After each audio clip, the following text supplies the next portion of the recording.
Hello students, welcome to SRD high school classes. आज आम षष्ठ श्रेणी विज्ञान बहीर तृतीय अध्याय जोटा कि खाद्य पदार्थर परिष्करण तार अभ्यास कार्य करिबा। तेबे चलो स्टार्ट करिबा।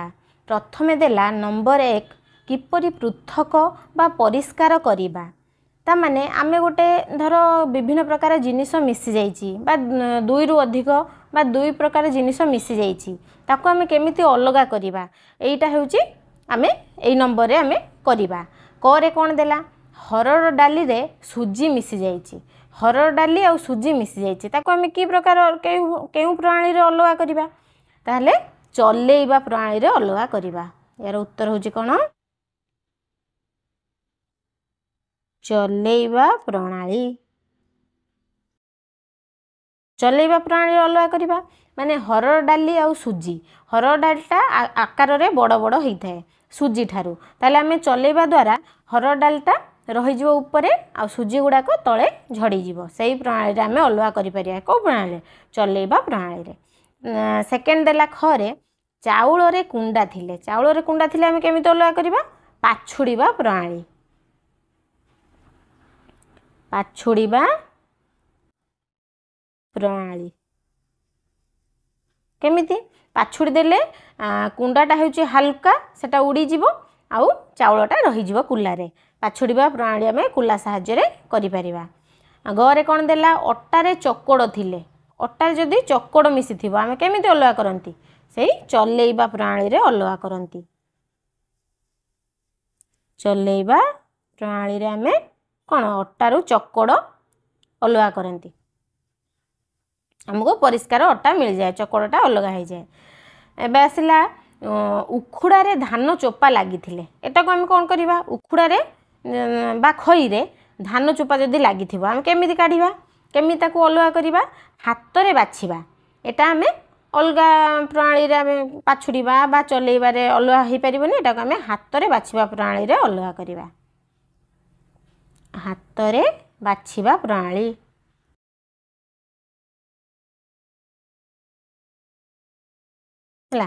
तापरे उरे कौन देला गोलमरीच सहित पाचिला अमृतभंडा मंजी मिसी थिले, एटा केमिति अलगा करिबा? गोलमरीच आ पाचिला अमृतभंडा मंजी ए दिटा तो पूरा एका भलिया देखिया पे, ताको हमें केमिति अलगा करिया? बा आकृतिर समान हेई थांती, ताको हमें समान आकृति विशिष्ट, किंतु हमें केमिति अलगा करिबा? यार आंसर होची आश्रवण ओ अवक्षेपण। क्षेपण प्रणाली।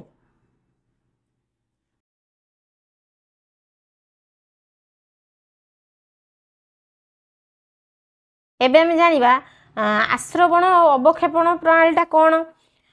जेतेबेले समान आकृतिर होइथिबो दीटा जिनिस, किंतु गोलमरीच और अमृतभंडा मंजी भितरे गोटे पार्थक्य कौन रही ना, अमृतभंडा मंजीटा गोलमरीच ठारू हालुका, तेणु आमे कौन करिबा? ताकू पानी रे मिसई दबा।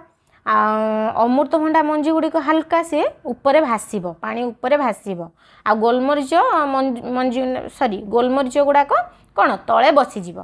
ताले ऊपर कौन करिबा? आमे गड़ाई देबा, धीरे धीरे पानीटा गड़ाई देले से कौन हबो? अमृतभंडा मंजी गुड़ाक अलगा होइजिवो, तले बसीजिवो कौन गोलमरीच। से जो तले बसीजिवो गोलमरीच सेटा को अवक्षेपण कहबा। आश्रवण कौन कहबा? कोटा कहबा जोटा अमृतभंडा मंजीटा को छाणी देले, आमे ऊपर भासुथबा अमृतभंडा मंजीटा को छाणी देले सेटा को आश्रवण कहबा। आ अवक्षेपण का कहबा? तले जो बसीगला कौन गोलमरीच बसीगला जो तले हैला।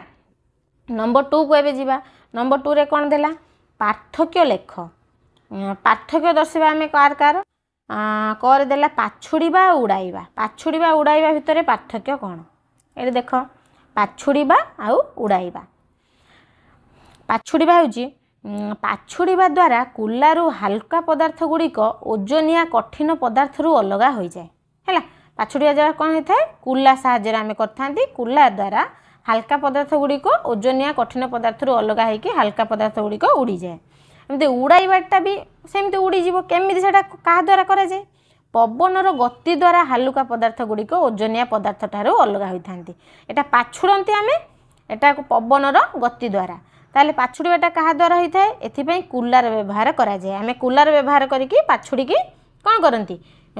ओजनिया कठिन पदार्थ रु ହାଲକା ପଦାର୍ଥକୁ ଅଲଗା କରିଦିଅନ୍ତି। ସେଇଭଳିଆ ଉଡ଼ାଇବା ପାଇଁ କ'ଣ ଆବଶ୍ୟକ? ଏଥିପାଇଁ ବିଦ୍ୟୁତ୍ ପଙ୍ଖା ବ୍ୟବହାର କରାଯାଏ। ଗୋଟେ ବିଦ୍ୟୁତ୍ ପଙ୍ଖା ଲଗାଯାଏ, ତା ସାମ୍ନାରେ ଢଳାଯିବ ସବୁ ମିଶିଥିବ, ଯେଉଁ ଓଜନିଆ ଓ ହାଲକା ଜିନିଷ ମିଶିଥିବ, ତାଦ୍ୱାରା ହାଲକା ଜିନିଷ ଗୁଡ଼ାକ ଉଡ଼ିଯିବ ଆଉ ଓଜନିଆ ଜିନିଷ ଗୁଡ଼ାକ ତଳେ ପଡ଼ିଯିବ। ତାଦ୍ୱାରା ଆମେ କ'ଣ, ଏଇଟା ବିଦ୍ୟୁତ୍ ପଙ୍ଖା ଦ୍ୱାରା ହେଇଥାଏ, ସେଟାକୁ ଉଡ଼ାଇବା କୁହାଯାଏ। ଆଉ କୁଲାର ବ୍ୟବହାର ଦ୍ୱାରା ହେଇଥାଏ, ତାକୁ ପାଛୁଡ଼ିବା କୁହାଯାଏ। ଏବେ ଦେଖିବା ଖରେ କ'ଣ ଦେଲା? ଧାନ ବାଡ଼େଇବା ଓ ବେଙ୍ଗଳା ପକାଇବା। ଏ ଦୁଇଟା ଭିତରେ କ'ଣ ପାର୍ଥକ୍ୟ ରହିଲା? ଧାନ ବାଡ଼େଇବା, ଧାନ ନଡ଼ାରେ ରହିଥିଲେ ତାକୁ ଭାଡ଼ି ବା ଘୋଡ଼ିଆ ସାହାଯ୍ୟରେ ବାଡ଼େଇ ଅମଳ କରାଯାଇଥାଏ। ଧାନ ନଡ଼ାରେ ଲାଗିକି ରହିଥିବ, ହେଲା, ଲାଗି ରହିଥିବ, ତାକୁ ଆମେ କ'ଣ କରିବା? ତାକୁ ଭାଡ଼ି ବା ଘୋଡ଼ିଆ ସାହାଯ୍ୟରେ, ଭାଡ଼ି ବା ଘୋଡ଼ିଆ ବନ୍ଧାଯିବ, ତା ସାହାଯ୍ୟରେ ତାକୁ ପିଟିକି ବା ବାଡ଼େଇକି ଅମଳ କରାଯାଏ। ଧାନ ଗୁଡ଼ାକ ତଳେ ସବୁ ପଡ଼ିଯିବ ଆଉ ଅଲଗା ହେଇଯିବ, ନଡ଼ାରୁ ଅଲଗା ହେଇଯିବ ଧାନ। ତାଦ୍ୱାରା ଆମେ କ'ଣ ପାଇପାରିବା? ଧାନ ପାଇପାରିବା। ଧାନ ଅମଳ କରାଯାଏ। ସେମିତି ବେଙ୍ଗଳା ପକାଇବା କେମିତି ସେଟା ହେଇଥାଏ? ଧାନ ପେଣ୍ଡା କଟା ହୋଇଥିଲେ ବେଙ୍ଗଳା ସାହାଯ୍ୟରେ ଧାନ ଅମଳ କରାଯାଏ। ବେଙ୍ଗଳା ମାନେ ପେଣ୍ଡା ବନ୍ଧା ହେଇନଥିବ, କଟା ହେଇଥିବ, ତାକୁ ବେଙ୍ଗଳା ପକେଇକି, ବେଙ୍ଗଳା କାହା ଦ୍ୱାରା ପକାଯାଏ? ବଳଦ ଦ୍ୱାରା, ଏବେ ପକାଯାଉଛି କାହା ଦ୍ୱାରା? ଟ୍ରାକ୍ଟର ଦ୍ୱାରା, ପାୱାର ଟିଲର ଦ୍ୱାରା ବେଙ୍ଗଳା ପକେଇକି ତାକୁ କ'ଣ କରାଯାଉଛି? ଧାନ ବି ଅମଳ କରାଯାଇଥାଏ। ଏବେ ହେଲା ନମ୍ବର 2ର ଗରେ କ'ଣ ଦେଲା?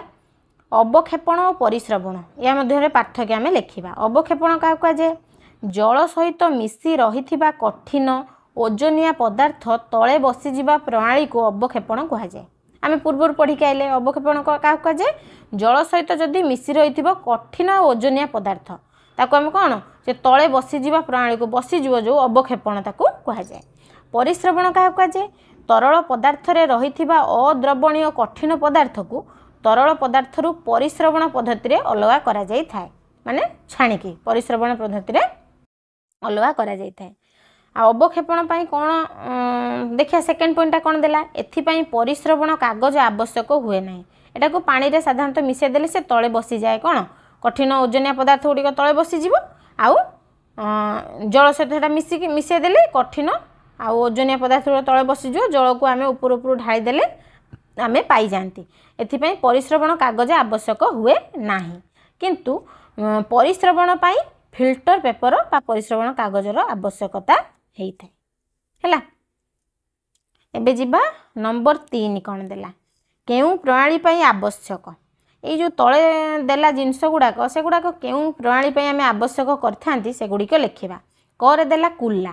କୁଲା କାହିଁକି ଆବଶ୍ୟକ ଆମର? ପାଛୁଡ଼ିବା ବା ଉଡ଼ାଇବା ପ୍ରଣାଳୀ ପାଇଁ। ପାଛୁଡ଼ିବା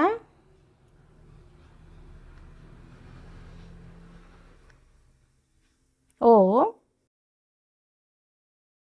ଉଡ଼ାଇବା, ପାଛୁଡ଼ିବା ଆଉ ଉଡ଼ାଇବା ପ୍ରଣାଳୀ ପାଇଁ ଆବଶ୍ୟକ କ'ଣ? କୁଲାର। ସେମିତି ସେକେଣ୍ଡରେ କ'ଣ ଦେଲା? ଖରେ ଚାଲୁଣି। ଚାଲୁଣି କାହିଁକି ଆବଶ୍ୟକ? ଚଲେଇବା ପାଇଁ ବା ଚଲେଇବା ପ୍ରଣାଳୀ ପାଇଁ ଆବଶ୍ୟକ। ଚଲେଇବା ପ୍ରଣାଳୀ ପାଇଁ ଆବଶ୍ୟକ କ'ଣ? ଚାଲୁଣି। ଏବେ ଦେଖିବା ଫିଲ୍ଟର ପେପର। ଫିଲ୍ଟର ପେପରଟା କାହିଁକି ଆବଶ୍ୟକ? ପରିସ୍ରବଣ ପ୍ରଣାଳୀ ପାଇଁ। ପରିସ୍ରବଣ ପ୍ରଣାଳୀ ପାଇଁ ଆବଶ୍ୟକ କ'ଣ? ଫିଲ୍ଟର ପେପରଟା ଆବଶ୍ୟକ ହୋଇଥାଏ। ତାପରେ 4 ନମ୍ବର କ'ଣ ଦେଲା? କାରଣ କ'ଣ? ୟାର ସବୁ କାରଣ କ'ଣ ଆମେ ଲେଖିବା। କରେ କ'ଣ ଦେଲା? କୁଣ୍ଡା ମିଶା ଚାଉଳକୁ ପାଛୁଡ଼ି ପରିଷ୍କାର କରାଯାଏ। ଯଦି ଚାଉଳରେ କୁଣ୍ଡା ମିଶିଥିବ ବା କୁଣ୍ଡା ମିଶା ଚାଉଳକୁ ପାଛୁଡ଼ିକି କାହିଁକି ପରିଷ୍କାର କରାଯାଏ, ତା କାରଣଟା କ'ଣ ଆମେ ଲେଖିବା। ଚାଉଳ ଗୁଡ଼ିକ ଓଜନିଆ ପଦାର୍ଥ କିନ୍ତୁ କୁଣ୍ଡା ହାଲୁକା ପଦାର୍ଥ ହେଇଥାଏ, ତେଣୁ ପାଛୁଡ଼ି ଦେଲେ କୁଣ୍ଡା ଗୁଡ଼ିକ ଅଲଗା ହୋଇଯାଏ। ଆମେ ଜାଣିଛନ୍ତି କ'ଣ, ପାଛୁଡ଼ିବା ଦ୍ୱାରା କ'ଣ ହେଇଥାଏ ନା ଗୋଟେ ହାଲୁକା ପଦାର୍ଥ ଆଉ ଗୋଟେ ଓଜନିଆ ପଦାର୍ଥ, ତାକୁ ଆମେ ଅଲଗା କରିପାରିବା ପାଛୁଡ଼ିବା ଦ୍ୱାରା। ସେଥିପାଇଁ ଚାଉଳଟା ହେଉଛି ଓଜନିଆ ପଦାର୍ଥ କିନ୍ତୁ କୁଣ୍ଡାଟା ହାଲୁକା, ତାକୁ କୁଲା ସାହାଯ୍ୟରେ ଆମେ ଯଦି ପାଛୁଡ଼ିବା ତାହେଲେ ଉଡ଼ିଯିବ କ'ଣ, କୁଣ୍ଡା ଗୁଡ଼ିକ ଉଡ଼ିଯିବ ଆଉ ଚାଉଳ ରହିଯିବ କୁଲାରେ।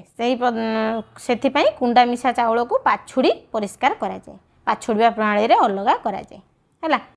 ତାପରେ ଖରେ କ'ଣ ଦେଲା? ରାନ୍ଧିବା ପୂର୍ବରୁ ଚାଉଳକୁ ଭଲ ଭାବରେ ଧୁଆଯାଏ। କାହିଁକି ଧୁଆଯାଏ? ଚାଉଳରେ ହାଲୁକା କୁଣ୍ଡା ଥାଏ ଆଉ ଧୂଳି ଓ କାଠି ଆଦି ଥିବାର ସମ୍ଭାବନା ରହିଥାଏ।